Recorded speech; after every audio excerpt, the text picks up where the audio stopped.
Operation shield યુદ્ધ માટે કેટલા તૈયાર? સમગ્ર રાજ્યમાં મોકડ્રીલનું આયોજન કરવામાં આવ્યું. ઓપરેશન શિલ્ડ અંતર્ગત રાજ્યભરમાં મોકડ્રીલનું આયોજન. રાજ્યમાં 7 જુદા જુદા પ્રકારની મોકડ્રીલનું આયોજન કરવામાં આવ્યું. યુદ્ધની પરિસ્થિતિમાં સાવચેત રહેવા માટે સમજ આપવામાં આવશે.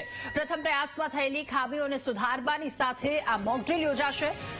સાયલન્ટ રિકોલ, વોલેન્ટિયર મોબિલાઇઝેશન સહિતની તાલીમ આમાં આપવામાં આવશે. ત્યારે યુદ્ધની પરિસ્થિતિમાં સજ્જ અને સાવચેત રહેવા માટે લોકો સુધી સમજ પહોંચાડવામાં આવશે. પ્રથમ પ્રયાસમાં થયેલી કેટલીક ખામી અને આ ખામીના સુધારા સાથે આ બીજી એક મોકડ્રીલ યોજાશે.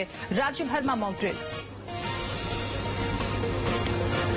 અને વધુ માહિતી મેળવીશું. સંવાદદાતા મેહુલ આપણી સાથે આજ મુદ્દે લાઈવ જોડાયા છે. મેહુલ, રાજ્યભરમાં મોકડ્રીલનું આયોજન.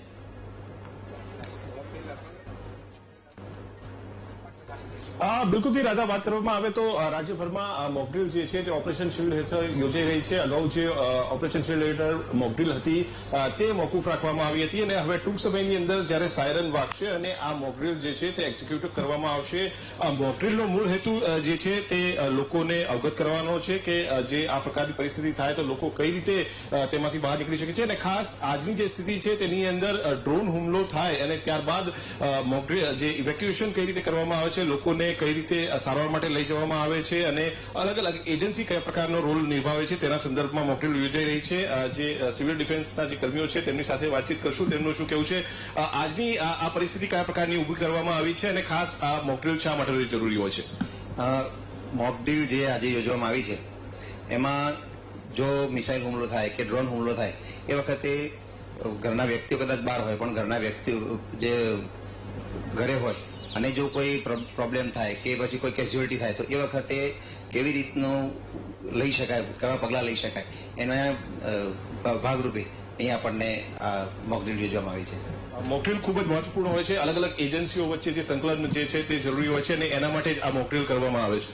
સાચી વાત છે, કારણ કે જ્યારે પણ ડ્રોન અથવા તો મિસાઇલ કે કોઈ પણ દુશ્મન રાષ્ટ્ર તરફથી હુમલો થાય ત્યારે લોકો ખૂબ જ ગભરાઈ ગયેલા હોય છે. તો ખાસ કરીને આરોગ્ય છે, ફાયર બ્રિગેડ છે અને જે પણ ગવર્મેન્ટની જે બધી જ મશીનરી છે એ બધા જ વચ્ચે સંકલન થાય તો એમાં આપણો એટલે કે સિવિલ ડિફેન્સનો પણ, સિવિલિયનોનો પણ એટલો જ રોલ છે. તો તેના માટે અગાઉથી તૈયારીના ભાગરૂપે આ જે મોકડ્રીલ થઈ રહી છે તે ખૂબ જ સ્તુત્ય અને યોગ્ય પગલું છે. તો દરેક નાગરિકોએ એમાં ઉત્સાહભેર ભાગ લેવો પડે, ખાસ કરી અને બહેનોએ તેમાં ભાગ લેવો પડે. અસ્તુ અનેક લોકો જે છે તે ભાગ લે છે. ખાસ સિવિલ ડિફેન્સ જે છે તેની ઉપસ્થિતિ જોવા મળી રહી છે. મોટી સંખ્યામાં સિવિલ ડિફેન્સની અત્યારે હાલ પણ લોકોને જોડવામાં આવી રહ્યા છે. જોઈ શકાય છે અલગ અલગ એજન્સીના જે સભ્યો છે, એનડીઆરએફના સભ્યો છે તે પણ ઉપસ્થિત છે. એમ્બ્યુલન્સ છે તે પણ બોલાવવામાં આવી છે. ફાયર બ્રિગેડના જવાનો પણ જોવા મળી રહ્યા છે. અહીંયા જે પરિસ્થિતિ રાધા ઊભી કરવામાં આવી છે તે ડ્રોન હુમલા અને મિસાઇલ હુમલાની છે અને આ ડ્રોન અને મિસાઇલ હુમલાની સ્થિતિમાં શું કરવામાં આવે, શું પગલાં લેવામાં આવે તેના માટે આ મોકડ્રીલ યોજાઈ રહી છે. જોઈ શકાય છે એનડીઆરએફના જે જવાનો છે તે પણ પહોંચી ચૂક્યા છે. જે એમ્બ્યુલન્સ છે તે પણ પહોંચી ચૂકી છે અને જે હુમલો જે છે તેને એક્ઝિક્યુટ કરવામાં આવી રહ્યો છે અથવા જે પરિસ્થિતિ જે થાય હુમલા સમયે તે પ્રકારની પરિસ્થિતિ એક્ઝિક્યુટ કરવામાં આવી રહી છે અને રાહત બચાવ કામગીરી કઈ રીતે થાય તે શરૂ કરી દેવામાં આવી છે. જોઈ શકાય છે કે એમ્બ્યુલન્સ જે છે તે અત્યારે હાલ પહોંચી છે. વાયુશક્તિનગર જે એરફોર્સનું જે સ્ટેશન છે ત્યાં આ મોકડ્રીલ જે છે તેનું આયોજન કરવામાં આવી રહ્યું છે. દાદા, ખાસ જે 7 અલગ અલગ પ્રકારની મોકડ્રીલ રાજ્યભરમાં જે છે તે કરવામાં આવનાર છે અને રાજ્યભરની અંદર આ પ્રકારે જિલ્લાવાર 2 થી 3 સ્થળો ઉપર જે છે તે મોકડ્રીલ થઈ રહી છે અને આ જે મોકડ્રીલ જે છે તેને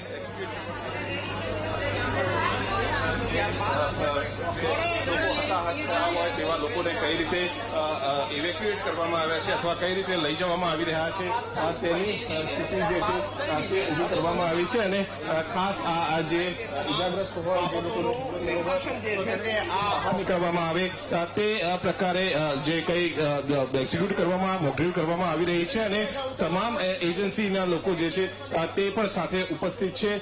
એસડીઆરએફ, એનડીઆરએફ જે છે અને સાથે જ જો વાત કરવામાં આવે તો જે લોકો હતાહત થયા હોય તેમને સારવાર માટે લઈ જવામાં આવે તે પ્રકારની પરિસ્થિતિ જે છે તે ઊભી કરવામાં આવી રહી છે અને સિવિલ ડિફેન્સના જે સભ્યો છે તેને વિશેષ તાલીમ આપવામાં આવેલી છે. તે લોકો જે મોકડ્રીલ છે તેની અંદર જોડાયા છે અને જે લોકો હતાહત થયા હોય તેમને સારવાર માટે લઈ જવામાં આવી રહ્યા છે. એટલે આ મોકડ્રીલ જે છે તે મહત્વપૂર્ણ બને છે કારણ કે જે ડ્રોન હુમલો અને મિસાઇલ હુમલો જે છે તે થયા બાદની પરિસ્થિતિ ઊભી કરવામાં આવી છે અને આ મોકડ્રીલનું આયોજન કરવામાં આવી રહ્યું છે અને મોકડ્રીલ એક્ઝિક્યુટ કરવામાં આવી રહી છે. દાદા, બિલકુલ. આ સાથે સવાલ એ પણ થઈ રહ્યો છે કે અહીંયાથી સામેથી લોકો દ્વારા કયા પ્રકારનો પ્રતિસાદ મળ્યો છે, કારણ કે લોકો સુધી આ સમજ પહોંચાડવામાં આવી છે, તો પ્રતિસાદ કેવો?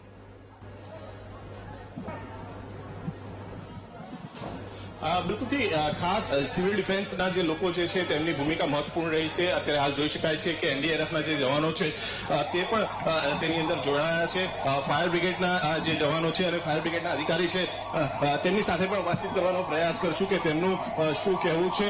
ખાસ તો આ એજન્સીઓ જે છે એનડીઆરએફ સહિતની એજન્સીઓ તેની અંદર કઈ રીતે લોકોને બચાવ કે રાહત કાર્યમાં જોડાયા છે.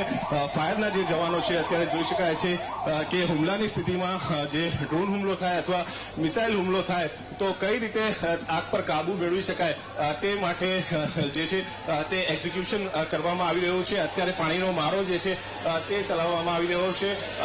ફાયર બ્રિગેડના જવાનો જે છે તે અત્યારે હાલ જોડાયા છે. રાધા, જોઈ શકાય છે કે આ પ્રકારની જો બિલ્ડિંગ હોય, રહેણાંક વિસ્તાર હોય કે જ્યાં હુમલો થયો હોય અને આ હુમલાની અંદર આગ લાગી હોય તો તેને કઈ રીતે જે છે આગને બુઝાવી શકાય તેના માટે અત્યારે હાલ પાણીનો મારો જે છે તે ચલાવવામાં આવી રહ્યો છે.